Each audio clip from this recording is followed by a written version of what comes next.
एक बार भरी सभा में भगवान शिव का दक्ष प्रजापति ने अपमान कर दिया। भगवान शंकर तो बड़े अच्छे हैं। कर्पूर गौरम करुणावतारम संसार सारम भुजगेन्द्रहारम सदा वसंतम हृदयारविंदे भवम भवानी सहितम नमामि। शंकर जी कैसे हैं? कर्पूर गौरम, कपूर की तरह गोरे हैं। कपूर कितना सुंदर दिखता है, ऐसे ही स्वरूप शंकर जी का। शंकर जी बहुत गोरे हैं, सुंदर हैं। कर्पूर गौरम करुणावतारम, करुणा के अवतार हैं। करुणा कैसी? शंकर जी के जैसी करुणा कहाँ होगी? बहुत दयालु हैं शंकर जी। करुणावतारम संसार सारम, संसार का संहार करने वाले। भुजगेन्द्रहारम, क्या लपेटते हैं गले में? सांप। सदा वसंतम, सदा वसंतम, जिनके हृदय में सदा बसते हैं कौन? हृदयारविंदे, जिनके हृदय में सदा सीताराम बसते हैं, लक्ष्मी नारायण बसते हैं हृदय में। ऐसे भगवान शंकर को भवानी सहित भगवान शिव माता पार्वती के सहित भगवान शिव को हम ध्याते हैं, ध्यान करते हैं, नमस्कार करते हैं। बोलिए शंकर भगवान की। शंकर भगवान कहाँ रहते हैं? कहाँ रहते हैं? कैलाश। अच्छा, आपके घर में बहुत, आपके गांव में, आपके गली में, आपके क्षेत्र में मंदिर होंगे ना शंकर जी के, जहाँ शिवलिंग है। शिवलिंग पर आप जल भी चढ़ाने जाते हो। धतूरा, बिल्व पत्र, आग का फूल इत्यादि शिव जी पर चढ़ाए जाते हैं। शमी का पत्ता भी चढ़ाया जाता है। शंकर जी के मंदिर में क्या होता है? शिवलिंग। क्या होता है? हमारे यहाँ 12 ज्योतिर्लिंग भी हैं, 12 ज्योतिर्लिंग हैं। अच्छा, ये बताओ मुझे आप लोग, ये जो शंकर जी के शिवलिंग होते हैं, 12 ज्योतिर्लिंग हैं, ये शिवलिंग का मतलब क्या होता है? क्या है ये शिवलिंग? भैया बताओ, ये शिवलिंग क्या है? इसमें लिंग शब्द क्यों जुड़ा है? शिव तो ठीक लग रहा है, ये लिंग क्या अर्थ यहाँ पे क्या है? शिवलिंग क्यों कहा जाता है? राम जी के किसी मंदिर में रामलिंग तो नहीं कहा जाता, कृष्ण जी के किसी भी मंदिर में कृष्ण लिंग तो नहीं कहा जाता, तो शंकर जी के मंदिर में शिवलिंग क्यों कहा जाता है? ये प्रश्न आपसे कोई पूछे तो आपके पास इसका उत्तर हो, इसलिए ये प्रश्न हम पूछ रहे हैं और आपसे उत्तर चाह रहे हैं। फिर अभी इसका उत्तर भी देंगे। भैया सब बैठ जाओ, मेरी माँ बैठ जाओ। भैया टोपी वाले भैया, लाल बैठो, लाला सब शांति से बैठो और टुप्पा ही टाप रहो, शोर ना करो, शांति से बैठ जाओ, चुप रहो। बोलिए कृष्ण कन्हैया लाल की। प्रश्न सुनो ध्यान से, उत्तर दो ध्यान से। शंकर जी के मंदिर को, शंकर जी को शिवलिंग क्यों कहा जाता? ये शिवलिंग है, चलो जल चढ़ाओ, शिवलिंग पे जल चढ़ाओ। क्यों?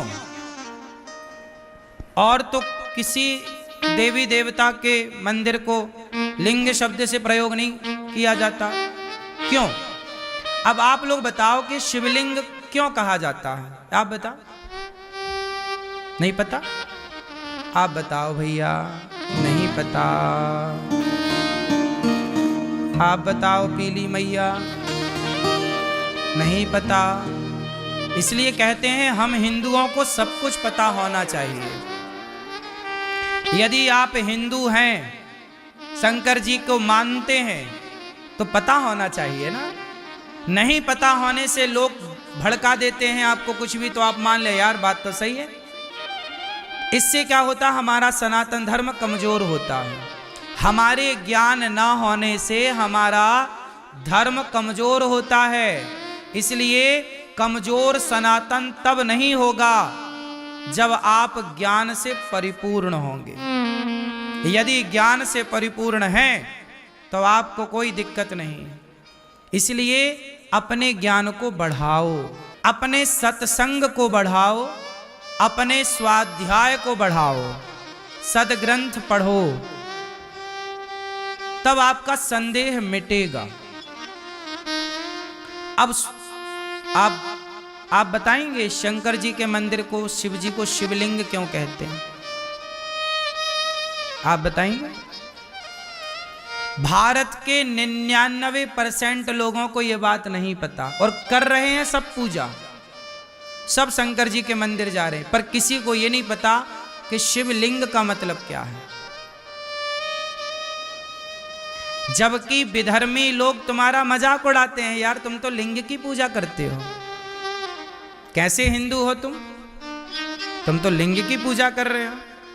विधर्मी लोग मजाक उड़ाते हैं ना तुम्हारा, तुम्हारे पास कोई उत्तर होता नहीं है क्योंकि तुम्हें पता नहीं है, तुमने रिसर्च नहीं की, अपने धर्म को जानना उचित नहीं समझा। मजाक उड़ाते भी हैं लोग तो आप सुन लेते हो क्योंकि आपको उत्तर नहीं पता। उत्तर पता होना चाहिए, आपके बच्चों को भी उत्तर पता होना चाहिए, ताकि हमारे शिव का, हमारे मंदिरों का, हमारे सनातन धर्म का कोई मजाक ना उड़ा सके। क्योंकि हमारे यहाँ मजाक है ही नहीं, हमारे यहाँ तो साइंटिफिक है ना सब चीज, वैज्ञानिक कसौटी पे खरा है सब कुछ। आओ समझते हैं शिवलिंग का गणित, शिवलिंग का विज्ञान। शिव महापुराण के अनुसार शंकर जी जो हैं वह निराकार हैं। शंकर जी कौन है? निराकार। निराकार ओंकार पढ़ा है ना आप लोगों ने। शंकर जी कैसे हैं? निराकार। जब भगवान शिव को निराकार कहा गया, वह एक शक्ति है, एक ज्योति के रूप में है। शंकर जी निराकार हैं, पर शंकर जी के भक्तों ने कहा कि प्रभु आप निराकार हैं, पर हम आपकी उपासना करना चाहते हैं, ध्यान करना चाहते हैं, तो ध्यान करने के लिए कोई तो आकार हो, वरना निराकार है तो ध्यान किसका करेंगे? कहां जाके मन टिकेगा, कहां जाके आंखें टिकेंगी? तो वो निराकार जो है, उस निराकार का कोई आधार तो चाहिए। क्या चाहिए? आधार। तो आधार क्या है? तब भगवान शिव ने कहा कि मैं तो कण कण में व्याप्त हूं, सब जगह हूं, आप किसी को भी आधार मान लीजिए। मैं निराकार तो हूं, परंतु आपके लिए मैं सब जगह प्रकट हो सकता हूं। तब भगवान शिव के भक्तों के द्वारा अनेक टाइम पर, अनेक स्थानों पर भगवान शिव का वह निराकार रूप एक बिंदु में प्रकट किया गया। ज्योतिर्लिंग क्या है? एक बिंदु ही तो है, छोटी सी बिंदु, डॉट। क्या है? एक डॉट है, इतना, वो बिंदु है, वो निराकार रूप है। अब उसे लिंग क्यों कहा जाता है? लिंग का मतलब शरीर का योनि भाग नहीं। आपने हिंदी में व्याकरण में पढ़ा होगा कितने लिंग होते हैं। हम लोगों ने पढ़ाई में कितने लिंग पढ़े हैं? बोलो, कितने लिंग होते हैं? 3, स्त्रीलिंग, पुल्लिंग और नपुंसक लिंग। 3 लिंग पढ़े ना आप लोगों ने। जब हम कहते हैं पुल्लिंग, तो आपसे मेरा सवाल है कि पुल्लिंग कहने से पुरुष के लिंग का बोध होता है कि पूरे शरीर का बोध हो जाता है? बोलो भाई, पुल्लिंग कहने से पूरा बोध ना हुआ, एक योनि भाग का थोड़ी बोध हो रहा है। उसी तरह शिवलिंग, शिवलिंग का मतलब है यह भगवान शिव का संपूर्ण तेज है, संपूर्ण शरीर है, सब कुछ है। भगवान शिव हैं पूरे, साक्षात सिर से लेकर पांव तक। भगवान शिव का ही पूरा एक भक्त जो है वो भाव रखता है किस वस्तु में मेरे भगवान हैं। अब बताओ, शालिग्राम भगवान भी तो गोल पत्थर की तरह हैं। शालिग्राम भगवान की बटैया कैसी है? गोल है ना, उसमें हाथ दिखता, ना पांव दिखते, ना पेट दिखता, ना पीठ दिखता, ना आंख दिखती, ना नाक। शालिग्राम भगवान में कहां कुछ दिखता है?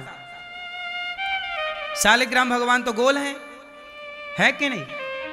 तो भाव ये है ना कि ये नारायण है। क्या भाव? शालिग्राम मतलब भगवान नारायण विष्णु। तो पूरे शालिग्राम गोल में भाव पूरे विष्णु का है ना। उसी तरह जैसे शालिग्राम भगवान में पूरे नारायण का बोध होता है, ऐसे शिवलिंग में पूरे शंकर का बोध होता है। पूरे शिव है वो।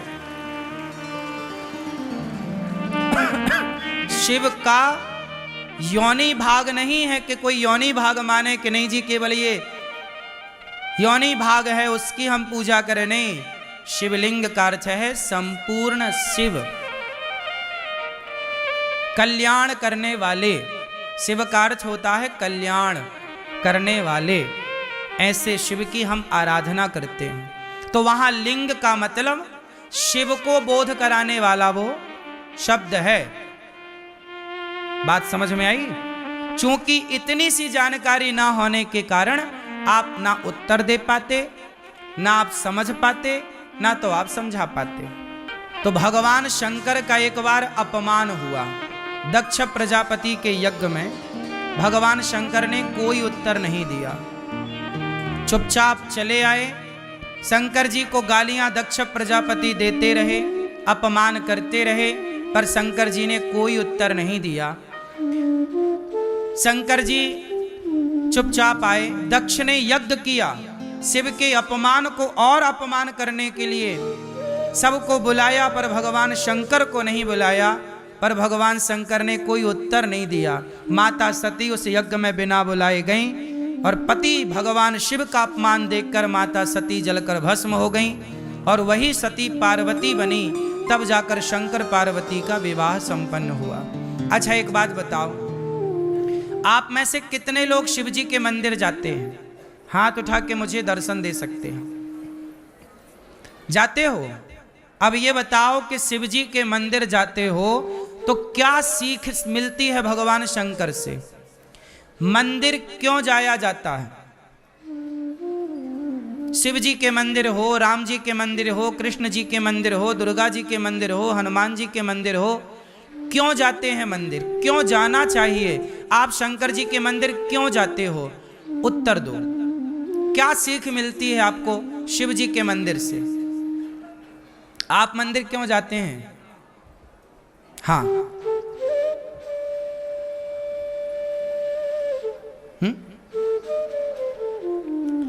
आप मंदिर क्यों जाते हैं? हैं? दर्शन के लिए, ठीक है। आप मंदिर क्यों जाती हो मैया? हाँ, आप मंदिर क्यों जाते हो? हैं? पूजा करने। कोई कह रहा पूजा करने जाते हैं, कोई कह रहा दर्शन करने जाते हैं, कोई कह रहा जल चढ़ाने जाते हैं। आप बताओ, आशीर्वाद लेने ही जाते हो।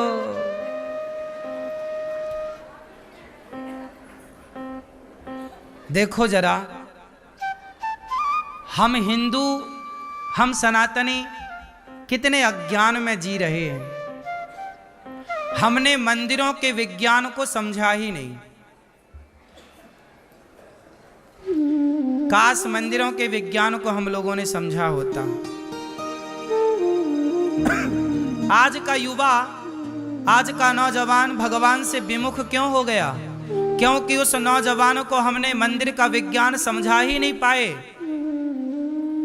समझाने में असफल रहे। मंदिर क्यों जाते हैं? इस प्रश्न का उत्तर शायद आप में से किसी के पास हो। जाते सब हैं, पर क्यों जाते हैं ये किसी को नहीं पता, बस जा रहे हैं। क्यों जाते हैं? आओ चर्चा कर लेते हैं। जब तक ज्ञान ना हो ना तो जाने का अर्थ कहाँ है? सब जा रहे हैं तो आप भी जा रहे हैं, ये तो भेड़ चाल हो गई। ये कौन सी चाल हो गई? भेड़ चाल। मंदिर क्यों जाते हैं? चलो बात करते हैं शंकर जी की। भगवान शिव के मंदिर में क्यों जाते हैं? नहीं पता? आप बताओ क्यों जाते हैं मंदिर शंकर जी के? भगवान शिव जी के मंदिर में जाते हैं कि भगवान शिव को देखकर हम भगवान शिव से ग्रहण करेंगे, सीखेंगे। क्या भगवान शिव क्या सिखाते हैं? शंकर जी के मंदिर जाने से पहले शंकर जी की कथा सुनो। कथा क्या है कि दक्ष प्रजापति ने भरी सभा में भगवान शिव को सैकड़ों गालियां दी, अपमानित किया, जलील किया, श्राप दिया, पर भगवान शिव ने एक बार भी उत्तर नहीं दिया। सारी गालियां सह गए। समुद्र मंथन में निकला जहर शंकर जी पी गए। शंकर जी के मंदिर तो जाते हो सब लोग, पर सीखते नहीं हो। शंकर जी से सीखो कि कोई कितना भी अपमान करे, वो परिवार का है, माँ है, बाप है, भाई है, बहन है, पति है, पत्नी है, मित्र है, दोस्त है, अपना सनातनी है। कोई कितना भी आपको जलील करे, अपमानित करे, शंकर जी से सीख लो कि आप उत्तर नहीं देंगे। आतंकवादी है कोई तो उत्तर दो, मारो उसे। तुम्हारी बहन बेटी को गलत देखे तो राम की तरह मार दो, रावण को, बाली को मार दो। मारने का भी विधान है। लेकिन भगवान शिव सिखा रहे हैं कि सहनशील बनो, सह जाओ। जहर पिया, आप कितना जहर पीते हो अपमान का? अपमान ही जहर है, सम्मान ही अमृत है।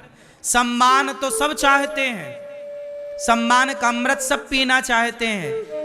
सम्मान का अमृत निकला समुद्र मंथन से तो देवता पी गए, और जहर निकला तो शंकर जी को लाकर दे दिया, और जहर निकला तो शंकर जी को दिया। अमृत निकला तो देवताओं ने एक बार नहीं पूछा कि शंकर जी जहर पिया है, थोड़ा अमृत पियोगे क्या? एक घूंट नहीं दिया शंकर जी को अमृत, देवता पूरा पी गए, और जो बचा उसे स्वर्ग में रख लिया। देवताओं ने पिया अमृत तो देवता कहलाए देव, और शंकर जी ने पिया विष तो कहलाए देवाधिदेव महादेव। शंकर जी की कथा है कि अमृत पीने वाला बड़ा नहीं बना, अमृत पीने वाला बड़ा, विष पीने वाला बड़ा बना। तो शंकर जी के मंदिर जाओ तो शंकर जी से सीखो कि जैसे अपमान प्रभु आप सहते हैं, हमें भी समाज के अपमान को सहने की ताकत दो। यदि हम अपमान ना सहेंगे तो भक्ति ना कर पाएंगे। अरे यदि हम आपसे उलझ गए तो भजन कब होगा? इसलिए कभी ना उलझें किसी की बातों पर, सदा भगवान की ओर बढ़ते चलें। यही सीखना है शिव से। तो मंदिर जाओ शंकर जी के तो शिव की तरह धैर्य सीखो।